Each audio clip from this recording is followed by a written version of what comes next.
Hey, this is Mike Ruby, and you're listening to Tobin Tonight.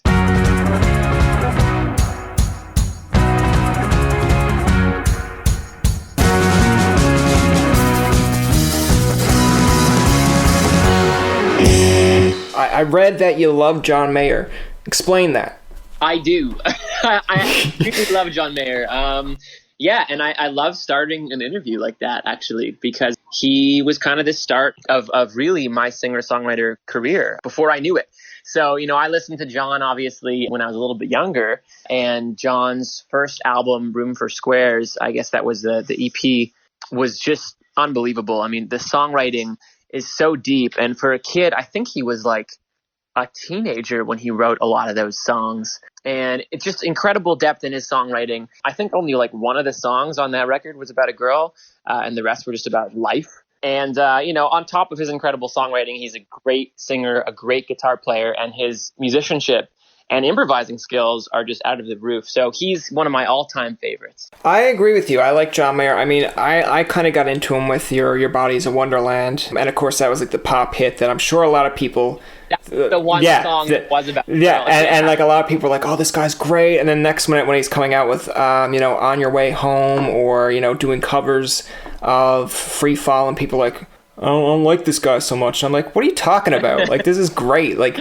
you were just bandwagon because it was a pop song. I mean, for me, it was actually all the stuff that never made the radio, like songs like Love To and Neon and Comfortable. Like all those kind of, deep down on the album songs, I just find incredible. Stop This Train is like one of the greatest songs I think ever written. But yeah, I'm a big fan. I don't know if you read this, but it kind of ties in your love for John Mayer and my love for Conan O'Brien, because Conan was actually at an airport one time, and there was a no-name singer that was performing at the airport, and he said, can I get a picture with you?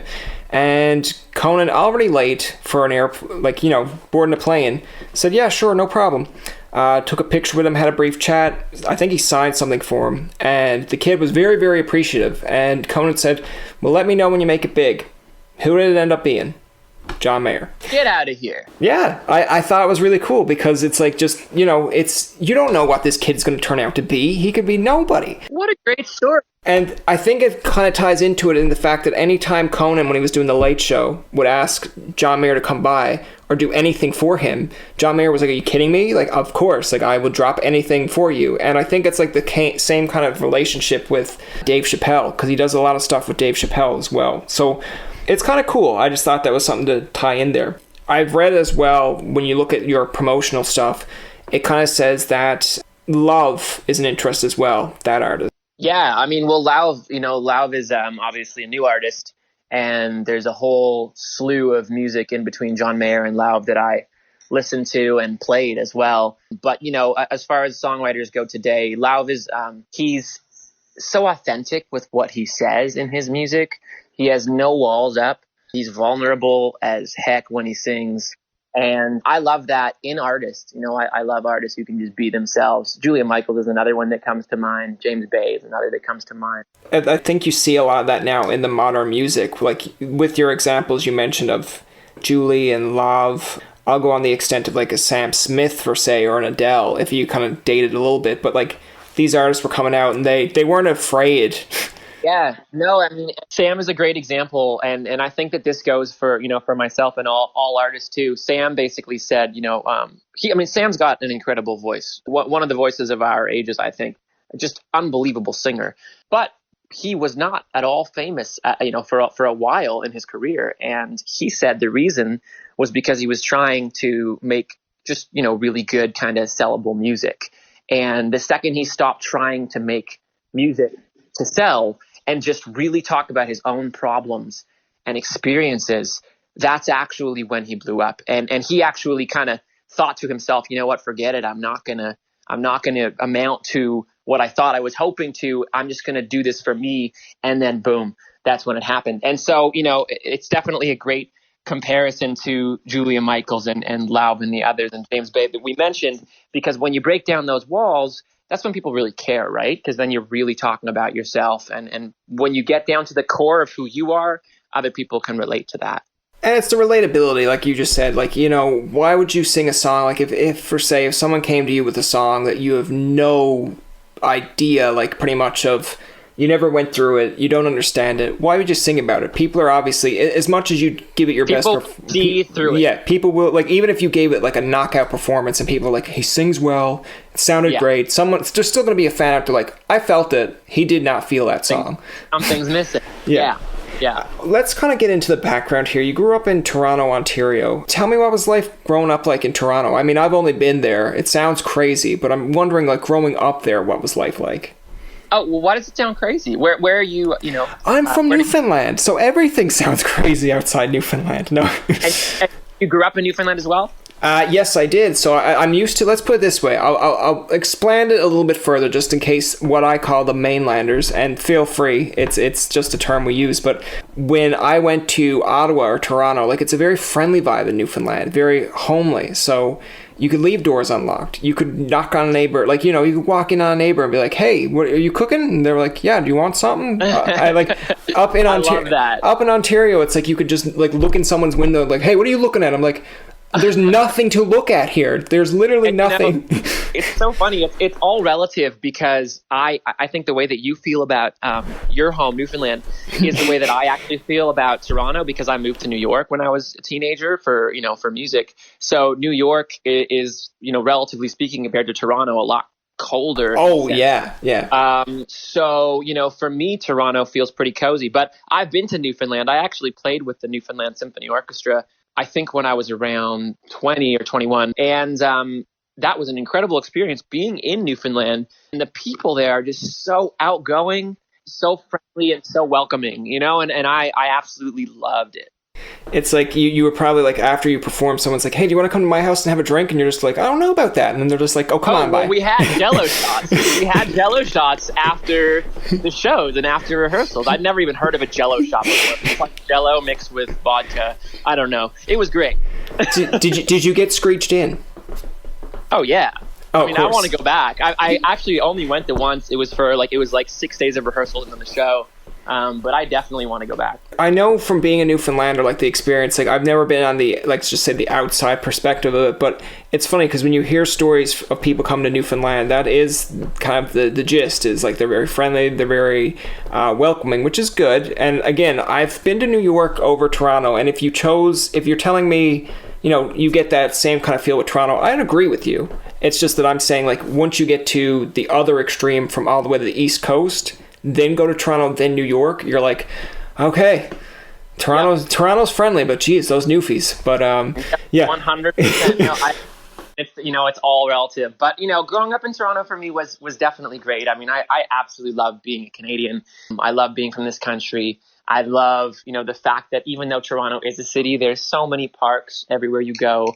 Again, you know, for me, I'm comparing it to New York, so it's really not that crowded at all. And I really do love the city of Toronto, and also how far it's come in the past 10 years is pretty remarkable as far as food and culture goes. You were mentioning, of course, being like when you went to visit Newfoundland, of course, being part of the, I guess it was like the jazz orchestra there. Kind of explain, because I do find this interesting, and I don't mean this to be offensive or taking a shot or anything like that, but like jazz, what got you into jazz? You see, only a Newfoundlander would think that was offensive. Yeah. Because you guys are so nice. Yeah. Jazz. What got me into jazz? Well, I actually heard my brother playing sax at a show, and he was playing with some of his friends, and just the camaraderie they had on stage was so cool. And when I was a kid, my brother is a few years older than me, so I was super young when I saw him play, and it was like the coolest thing I'd ever seen. And I was like, I want to make music with people like that too. And I also thought that the sax was a really cool instrument. It's always kind of like the lead instrument in the jazz band. So that's what got me into the sax. And then from there, I got really lucky with, you know, a great teacher in Toronto named Alex Dean. And he kind of showed me the ropes and introduced me to Charlie Parker and Miles Davis and Coltrane and Dizzy Gillespie and Dexter Gordon and a bunch of great musicians. And from there, you know, it all just kind of became history. Okay. No, I do find that interesting because, like, so this is kind of my concept of jazz, and this is what I wanted to apologize off the hop there for that, because when I think of jazz, I'm thinking like Kenny G, I'm thinking of like, you know, comedy, when like I don't know if you ever heard the comedian, but like Mike Birbiglia saying of, Kenny, that all sounds the same. Like, you think it sounds great, but it's the same song. Or, when you see a Kenny G cameo in a Katy Perry Last Friday Night song, and you're like, yeah, it's catchy. It's like, I wish I had to listen to more jazz, but it's just like, I can't get into it. But yeah. I do like, the background of, because I want to mention it because, when you do hear about like the younger people getting into jazz and then it turns into a music career, like to me, and listening to your music, you can kind of see, I don't know if it's going to make total sense, but you can kind of see where the background came from. Like, you see that you're very passionate about it. You see like the very artistic side of it, where some artists are like, that sounds fine. It sounds good to me. But like when you're doing your music, even your video aspects of stuff like Burn Again, I can kind of feel like the jazzy perspective. And I don't know if that makes sense, but I'm guessing to someone that's in jazz, you kind of get what I'm saying? It definitely, these things that, first of all, jazz and classical musics are both such disciplinary musics, and, they take so much practice.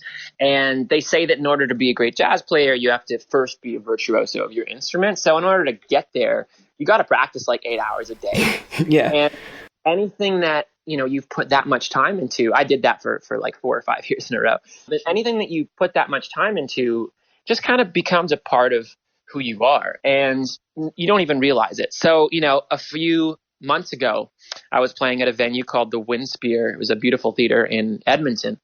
And, I was singing with a pop artist, and it was a duet. And after the show, he went up to me and he said, Mike, I finally get it.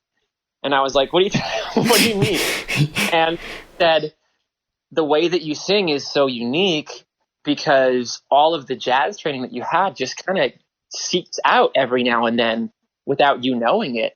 And that's what gives you kind of this different type of sound. And I was like, I didn't know if I should take offense to it or if I should become whatever, but it's true. And, all these things that we spend so much time doing in our lives naturally will come out in everything else that we do. So I agree with you 100%. I think that you can hear those elements in Burn Again.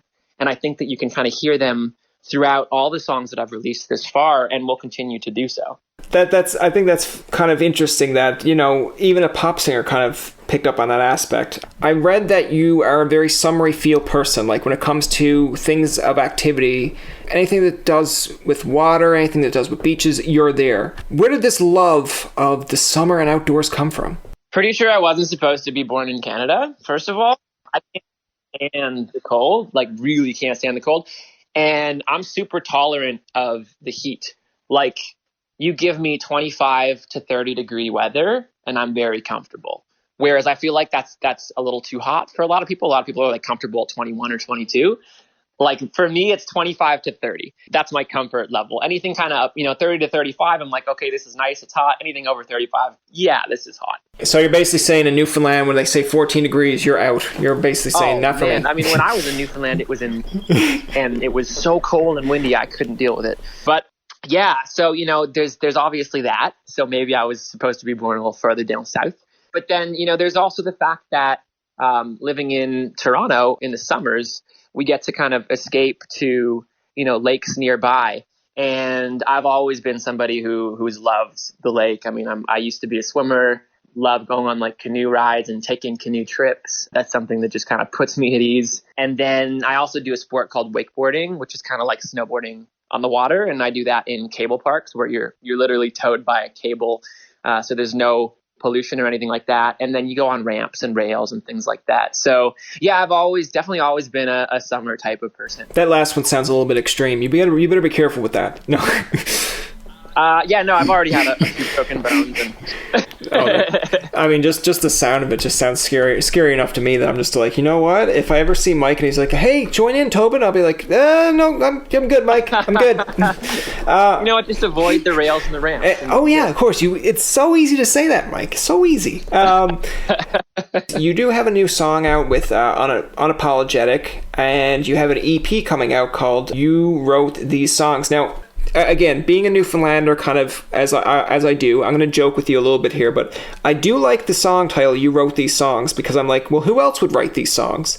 But I do like that there's no explanation points or question marks, because man, that could make a big difference to an EP. Like, you wrote these songs, question mark, or you wrote these songs, like almost screaming.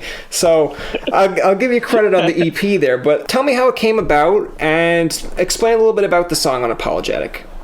Yeah, totally. Well, I guess let's talk about Unapologetic first, only because it's already out. So Unapologetic came out a couple weeks ago. It's pretty fresh, and the video came out about a week ago. It's written about the type of person that you kind of never saw yourself falling for. Like, it's kind of that about that badass who every girl kind of, wants to, or it depends if it's a girl or a guy, but let's say it's a girl. Every girl wants to be like her, and every guy wants to be with her. And, for me, I would say I'm just like a pretty friendly, approachable guy. If you see me, like, I'm down to talk about whatever. I'm not that type who like plays it so cool that I don't have time for you. But this girl kind of like gives off that vibe.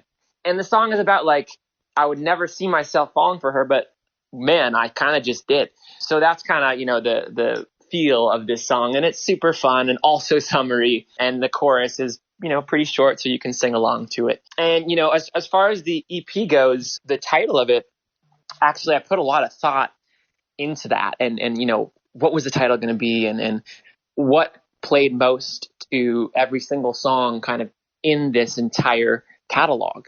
And for me, I actually wrote almost 1,000 songs before realizing that I wanted to be an artist. Like, I was just writing for some other artists before I did my own artist thing. And once I had a few songs that I could not let go of because they were so me, I realized, what? I should release these as an artist, because nobody else can really, pull these off, just because they're so relatable to my own story. And very much so, yeah. And so the reason it's called You Wrote These Songs is because each song, there's 6 songs on the EP, and each one was really, truly inspired by somebody in my life. Now, whether that be a good inspiration or a bad inspiration, those inspirations like literally formed the path, that I'm on and where I'm at today. So that's kind of where the title comes from. Okay, I like that answer, because like it's a very thought out and very deep answer. Because like, if I'm just looking at it from the standpoint of a title of You Wrote These Songs, like I said, it's like, yeah, of course he wrote these songs. Who else would write them? But when you explain that it's more or less like you wrote these songs, like these people that affected you, good or bad, and you're basically exactly, yeah, that sounds very deep. It's not I wrote these songs, right? Yeah, that'd be a whole different album. It's like Mike Ruby presents I Wrote These Songs. I'm like, well, yeah. It's like, okay, that'll be my third or fourth album. Oh, please, like, please. When I'm a lot bigger and I'm just like, yeah, I wrote these songs. Please do. That would be awesome. I think like that's like the Luke Combs approach of like, I have an album art thing signed on my mini fridge here. Luke Combs signed it, and it's called This One's For You. But it's called This One's For You too. So I'm assuming his first album was called This One's For You. And it just changes it a little bit. But I like that idea of if it's like, you wrote these songs. And then the next album is, I wrote these songs. And then the third album is, we wrote these songs. It's like, oh my God. Yeah. It's like, he's so creative that he doesn't need to be creative. That's great. When you were mentioning about the songs that you wrote and you were writing for other artists and you said, okay, I'm going to keep these for myself, it kind of brought up the idea of like a Sam Hunt to me, Cop Car, because Keith Urban performs it, but Sam Hunt, of course, gets the acclaim and the credit for it. If you don't mind me asking, and again, you can feel free to pass on, I'm not that type of interview that says, give me the dirt, but who were some of these artists that you were writing for? They're mostly EDM guys, so okay. Electronic dance music. Some of them have some pretty good numbers, like songs with over 20 million streams on Spotify. But they're certainly not Sam Hunts or Sam Smiths of the world. Otherwise, I think I would stay in that writing lane, because I'd be living in a pretty nice home in LA right now. But yeah, I mean, for sure, going along with what you said, there were just certain songs that I wrote, to write that I couldn't let go of and couldn't give to another artist. And actually some of the artists said, dude, you should put this out.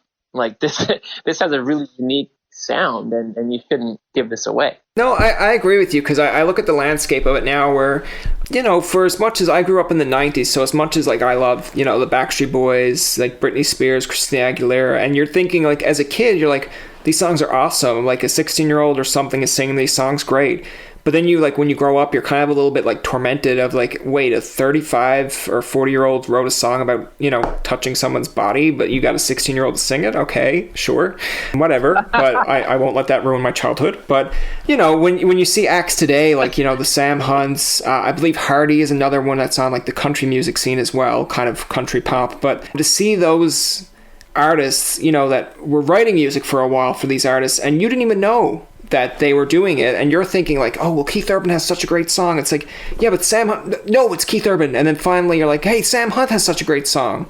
They're getting their credit that they deserve. And I think that's the kind of generation we're in now, where if you can write your own song and perform it, you have a lot of props, compared to nothing wrong with people performing other people's songs. Not saying anything bad about that, but there's like another realm of, I don't need to rely on you to give me a song. I can do this in my basement and do this well. True. I think, you know, again, there are actually a very limited amount of songwriters who are like that and who are known for that. You know, and those songwriters, first of all, have incredible artist careers for themselves. And then also when they write for some of the other biggest artists in the world, they actually are known for writing that song too. I mean, Ed Sheeran is a good example. He's one of the biggest artists out there, but then, you know, he writes a song for Justin Bieber and everybody knows that he wrote Love Yourself, you know? So it kind of, there are very few select people who are incredible artists, but also incredible writers. And I guess that's like the path to success that you're going on here now as well, because I mean, you can write your own music, you're performing your own music, you clearly got acts that are coming up to you, pop stars even, that are saying, listen, like, I finally see this jazz side that's coming out of you, which is great, because it kind of just shows you like all the hard work that you've been doing is paying off in some aspect. And then you have a Newfoundlander talking to you on a podcast and you're like, who is this guy? No. No, definitely not. It's interesting, you know, you can look at it as kind of the hard work paying off, but for me it's almost like, you know, the path of life is so windy and curvy, and I don't necessarily look at it as paying off, but I look at it as, you know, for every single one of us, you know, if you're listening to this live or you know, you're listening to this interview, we've all been in so many different places, and that's what makes us us, and nobody can take that away. And what happens is when artists try to sing about things that they're trying to sell, then you don't actually get to see those weird curves and roads that they've taken. And that's what makes us interesting. So I think when we bring it back to, hey, this is the path that I've gone down, I'm just going to be myself, then again, people are like, right on, man. I'm all the way on this ride with you. Yeah, absolutely. I mean, that's how you kind of develop your fan base, develop a following as well, as just being very genuine and giving something that you're not, how do I put it? It's like, it's not that you're copying off anyone. This is you. It's genuine. So people are going to relate to it in that sense. I guess the last thing to kind of close out the interview, would you like to play a game of How Canadian? Well, I'm down to play this game. Before we play it, I got to tell you a funny story. So I went to New York when I was 18 or 19 for school.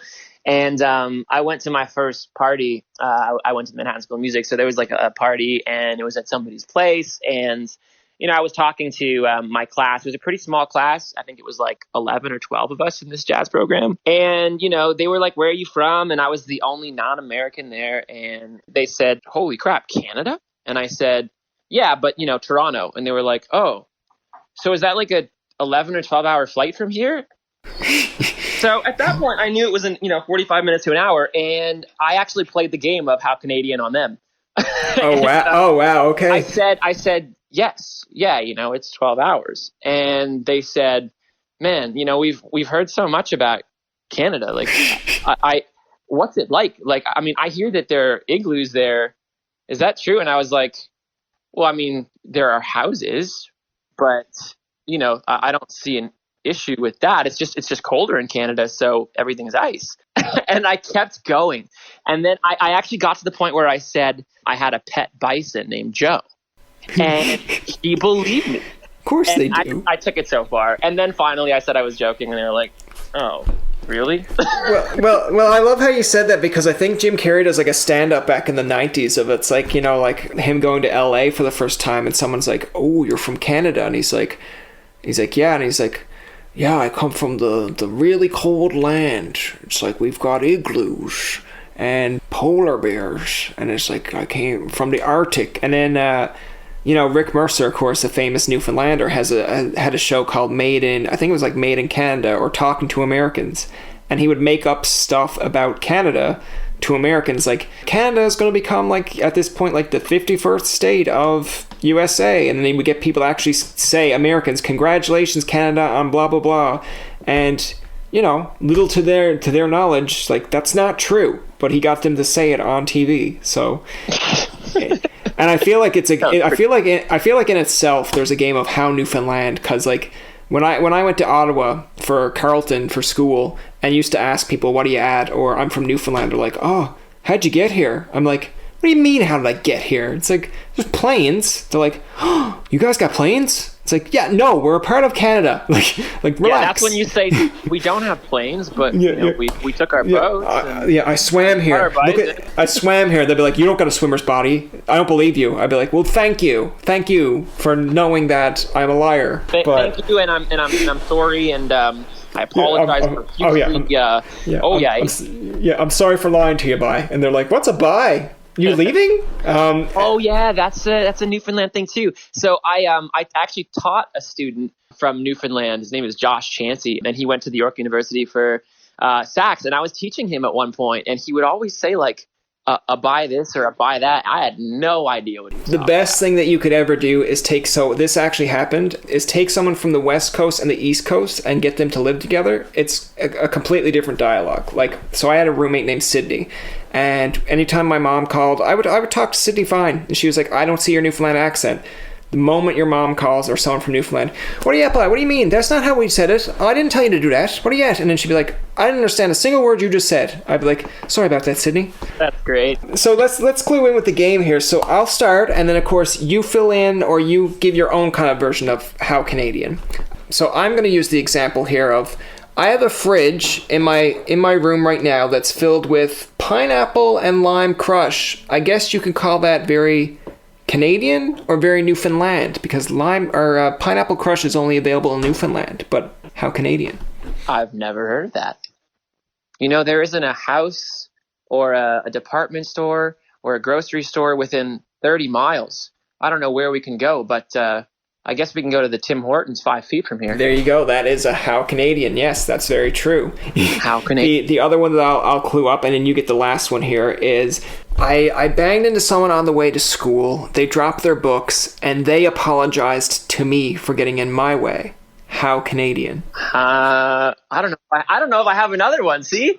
I was actually gonna do one similar to that about manners and how Canadians are just so nice. Well, in fairness, if you had to come up with one of saying that you open a door for someone and it's like a good distance, and you apologize for them for making them walk, Coleman Hell and Carlton Stone of Port Cities both gave me that exact example, and I was like, you guys are nailing how Canadian, because that always happens no matter where you go in Canada. You're like opening a door for someone, like maybe I feel like there should be a safe distance between, when it's friendly and too friendly, because then you're making them run, and then you're like, oh, I'm sorry for making you run to the door that I opened for you because I felt like you needed the door opened. And they're like, no, it's okay. And you're like, sorry. It's like, why did I apologize? That stuff doesn't exist in New York. Yeah. It's more or less like you're like right behind them and they shut the door in your face, and then they're like, hey, what happened there? It's like, I didn't see you, man. It's like, no, you've seen me. It's like, yeah, but it wouldn't even be an I didn't see you. They'd be gone. That's going to do it for this episode of Tobin Tonight. Our thanks to Mike Ruby for coming on the show.